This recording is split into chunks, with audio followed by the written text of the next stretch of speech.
Lorsqu'elle a déjà mise bas, que tu peux mettre maintenant son aliment, elle mange, elle boit, c'est elle mange, elle boit pour avoir les bons résultats. J'espère que c'est clair. Donc, je reviens maintenant sur. Vous avez fait, j'ai même perdu le fil. Sur l'alimentation à volonté. Donc, je vous disais que ce n'est pas parce qu'on a dit qu'il faut servir l'animal à volonté que vous allez penser qu'il doit tout manger, l'aliment. Non. Il doit manger jusqu'à son niveau, jusqu'à combler ses besoins et il doit se reposer. J'espère que c'est clair. Et c'est avec ça que vous pouvez facilement avoir 100 kilos en 5 mois. J'espère que c'est clair. Il y a un autre aspect important qui est au niveau de l'environnement. Dans l'environnement, je vais parler de quoi? Je vais parler du logement. Je vais parler de l'aération du bâtiment. Je vais parler de la ventilation. On se comprend? Ça veut dire que si votre bâtiment n'est pas bien construit, il sera toujours difficile pour vous d'avoir ce résultat.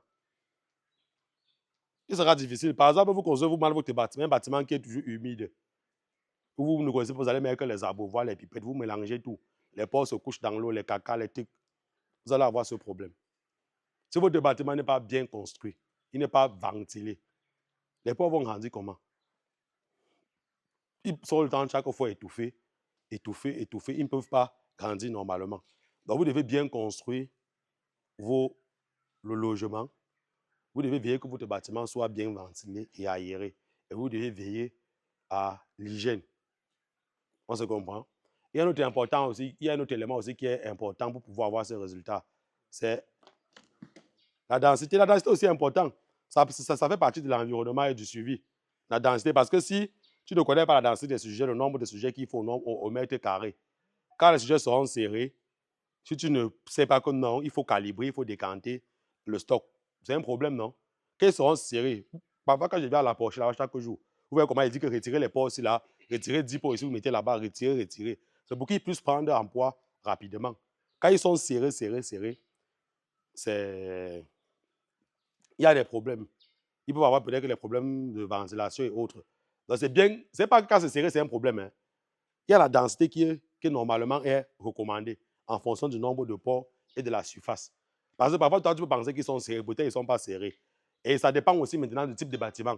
Parce qu'un bâtiment, par exemple, sur Kaiboti, ça veut dire qu'un bâtiment où peut-être qu'il y a les Kaiboti et quand le port défecte, ça descend directement. Quand il urine, ça descend directement. Il y a peut-être l'eau à volonté, il y a l'alimentation à volonté. Ce n'est pas la même densité qu'un bâtiment qu'on a ici, là, ce n'est jamais les mêmes densités. Vous comprenez pourquoi je suis en train de dire ça, non? C'est normal que ce caillebotis soit serré, non? Puisque quand je chie là, ça descend, je pisse là, ça descend, je me couche seulement, je dors. Tu vois, tout est propre. Après, on vient, on nettoie. On peut avoir les mêmes densités que ici, puisque ici, là, dans chaque loge, il y a les différents espaces. Il y a l'espace peut-être pour chier, l'espace pour manger, l'espace pour se reposer. Vous savez que les ports sont organisés, non? Quand vous entrez là-bas à la porte, dans chaque loge, vous voyez comment il y a la loge des délinquants. D'autres chic là où ils dorment. Et ils sont toujours sales, les porcs là. Vous voyez ça pas à porcherie, non? D'autres porcs chic là où ils dorment. D'autres porcs. Alors qu'il y a et certains loges maintenant, en majorité maintenant, sont organisés. Ils savent qu'on vient ici, on boit. Ils savent qu'on vient ici, on boit. On passe sur telle place, on défèque. On passe sur telle place, on mange. On passe sur telle place, on se couche. Et quand vous voyez ces loges là, les porcs sont comment? Ils sont toujours propres. Ils sont organisés. Ce qui fait que si tu prends un étranger, tu mets là-bas, la bagarre va déclencher directement. Parce qu'on va dire que celui-ci vient conseiller là pour commencer à faire le désordre. Donc, vous allez voir le table qu'il sort seulement, oui, même. Et c'est pour ça qu'il faut éviter généralement de mélanger les porcs. Hein. Donc, de retirer un gros porc adulte, vous le mélangez dans notre loge. Et que vous n'êtes pas là pour contrôler. Donc, vous allez revenir trouver son corps directement. Et ils se reconnaissent. Hein. Ne pensez pas que peut-être qu'on a mis 20 porcs ici, là. Tu prends 5 porcs, tu jettes dans la loge, ils ne vont pas se reconnaître parce qu'ils ont le même poids. Jamais. Tous les 5 porcs qui sont entre eux, on va les massacrer. Oui, c'est comme ça. Chacun va se démarquer seul. Le plus fort doit gagner. Parce qu'il faut le marquage, non?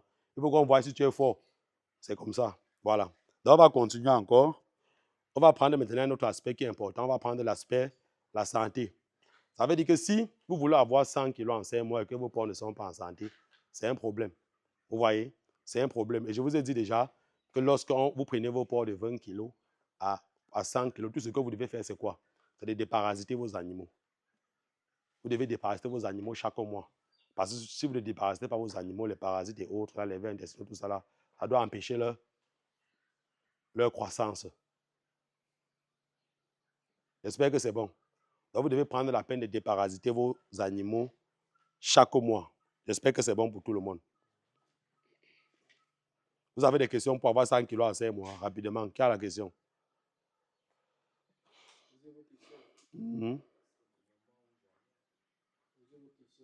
Donc, il ne faut plus que quelqu'un reste là et vous dire que non, il est difficile d'avoir 100 kilos en 5 mois, c'est impossible d'avoir 100 kilos en 5 mois.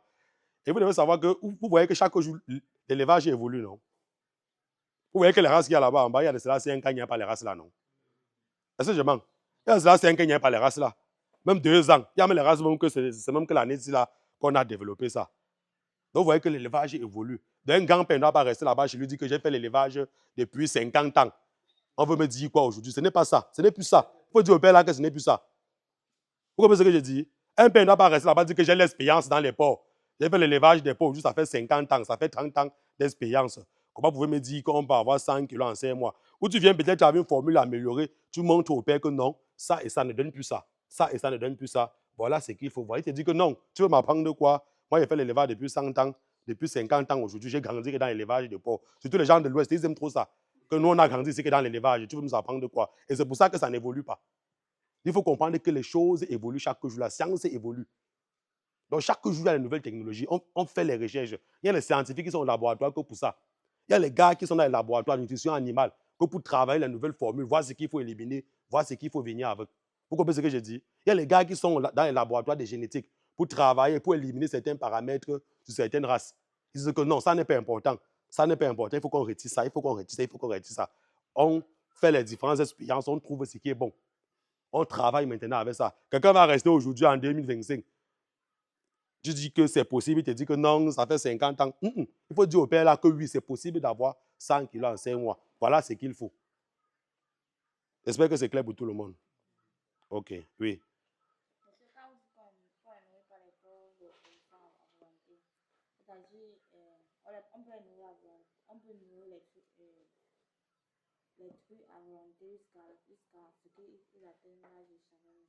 Oui. Généralement, les reproducteurs, respectez leur programme. 3 kilos d'aliments par jour, c'est tout. Tu vois ce que je dis? Respectez leur programme, 3 kilos d'aliments par jour. La truie qui a mise bas, vous pouvez servir la truie à volonté, tout simplement. C'est tout. Et vous commencez maintenant que par les porcelets. Vous donnez l'aliment aux porcelets jusqu'à ce qu'ils partent jusqu'à 100 kilos. Mais si vous voulez maintenant faire le choix des reproducteurs, le choix des reproducteurs, généralement, parfois, s'effectue à partir déjà de 80 kilos. Vous comprenez, non?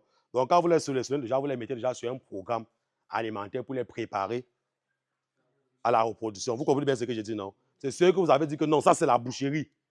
Que c'est sur vous qu'on expérimente ça. Que vous appliquez le programme que je viens de donner. C'est bon, non? OK. Coupez.